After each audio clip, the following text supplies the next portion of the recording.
Good afternoon. I hope you can hear me. So I'm going to take the next 15, 20 minutes quickly walking you through some of the learnings I gathered from a hyperscaling journey in UiPath, which was basically headquartered just down the road. So as with everything, first you're going to talk about a disclaimer. So everything that follows from here on are my recollections, my learnings for the time that I was in UiPath, especially the first 2 years I was there. You can't hold me responsible. Outside of this room, if you ever attribute any of these things to me, I'll flatly deny it. So with that, let's move on. So I'm going to cover a 2-year period from 2016 to 2018 when UiPath was really going through its hyperscaling phase. I think at that stage, we believed we were the fastest growing software company ever in the history of software. So fairly aggressive growth, and I'm going to share some numbers with you on different criteria which kind of bring it to life. So the first one is the revenue numbers, which are billings. 2016, UiPath closed at 5 million. The same thing had increased to about 189 million in a space of 8 quarters. Number of employees, team strength, about 100 people strong in 2016, and that had increased to 1,800 by the end of 2018.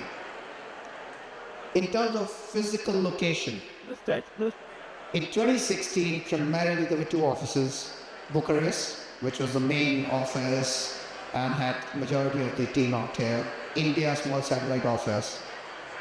And then we just went completely crazy and were literally opening up offices in every part of the world you can think of. And these are proper physical offices with proper locations, with a local management team. And by the end of 2018, we probably had 20 physical locations all across the globe. Every single decent-sized market that you can think of, literally obviously from the US, Japan, countries in Europe, whether they were the DACH, whether it was Iberia, France, Italy, Middle East, India, Australia, New Zealand, China, Korea, you name it. I think other than Latin America, we had a physical presence in every place you could think of. Now, one of the other criteria is the funding. So the Series A for UiPath happened in early 2017, and UiPath was valued at 220 million. UiPath became a unicorn in early 2018, became a tri-unicorn by the middle of 2018, and what I haven't put down is by the middle of 2019, it was a Decacorn, and obviously the markets were different, but just gives you the scale of how the valuation was reflecting the revenues and the people and the offices that we have.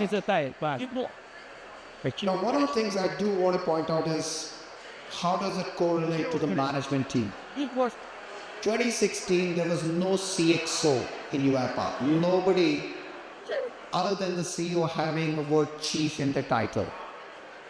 2017, we had 2 CXOs.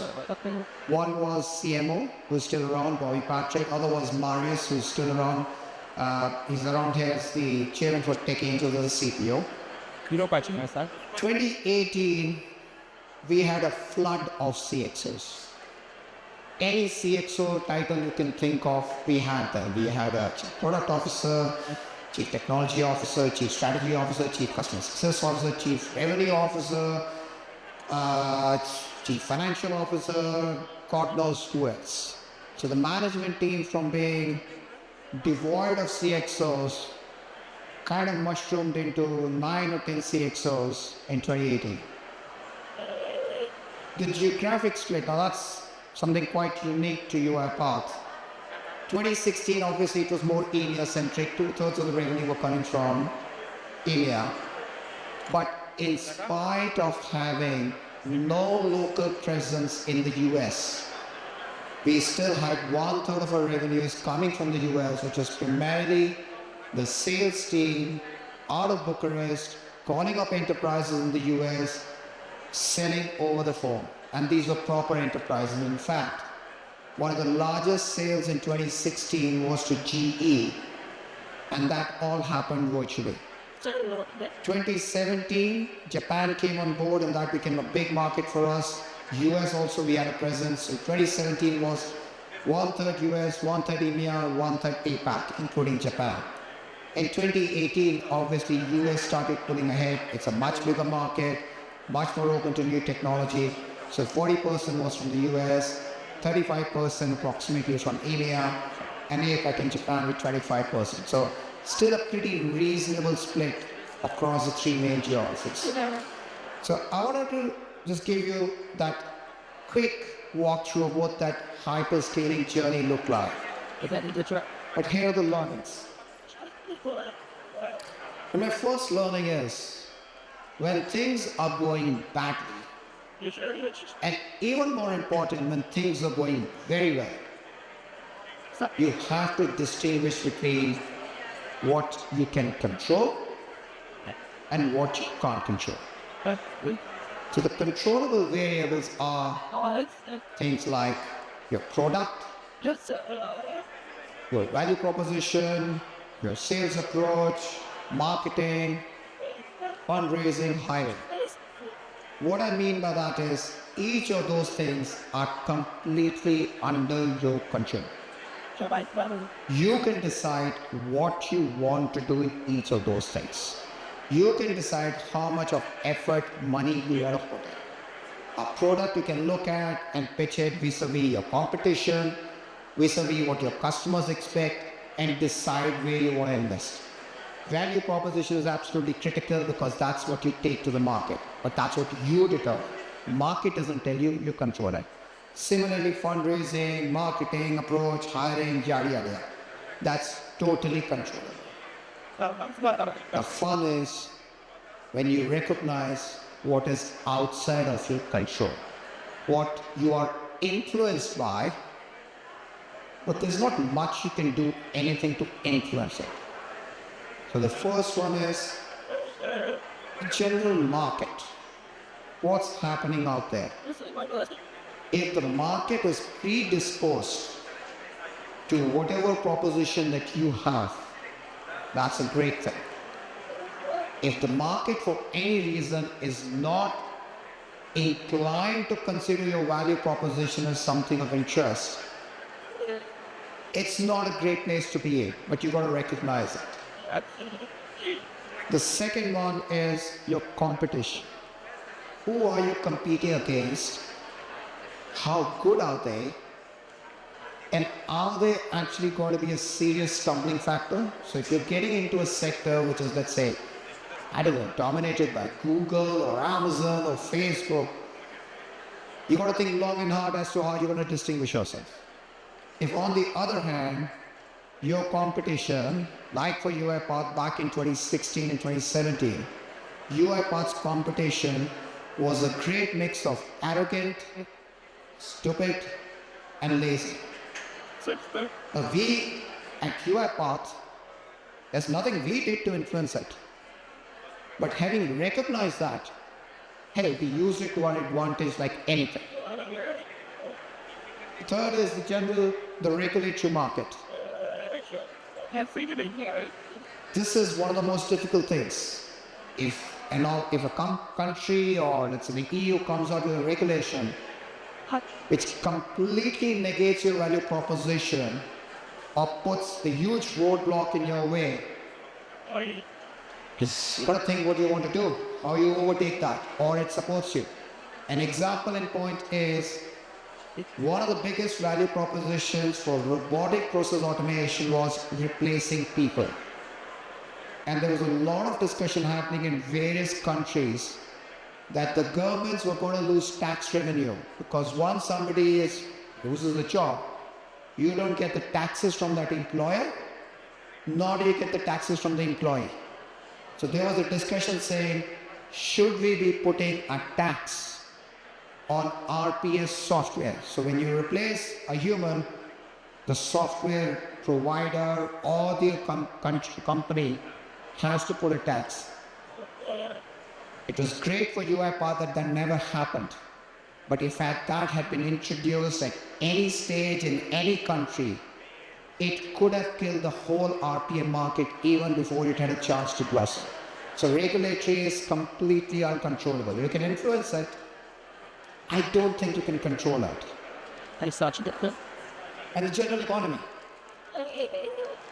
When I was talking about the valuation numbers that UiPath got, the valuation multiples in 2017 to let's say early 2020, 40x, 50x was the norm. So for UiPath to become a unicorn on the back of 48 million of billings was not a huge surprise. And for that multiple to keep on increasing. Since 2020, the whole economy is turned. Not to get a multiple of 5x or 7x is not bad. But you compare that 5x, 7x with 40x, 50x, there's not much you can do about it. You want to go with it. You want to run with it. You can decide how much you burn when you want to do the fundraising, which goes back to the controllable variables. But you can't do much about the general economy or what the rate the Fed puts up, and that affects your valuation. So my first key learning was things going well, things not going well. Please try and understand what you can control, what's outside of your control. Once you understand what's outside of your control, you can figure out on the controllable variables, where do you want to focus? Where do you want to spend your time?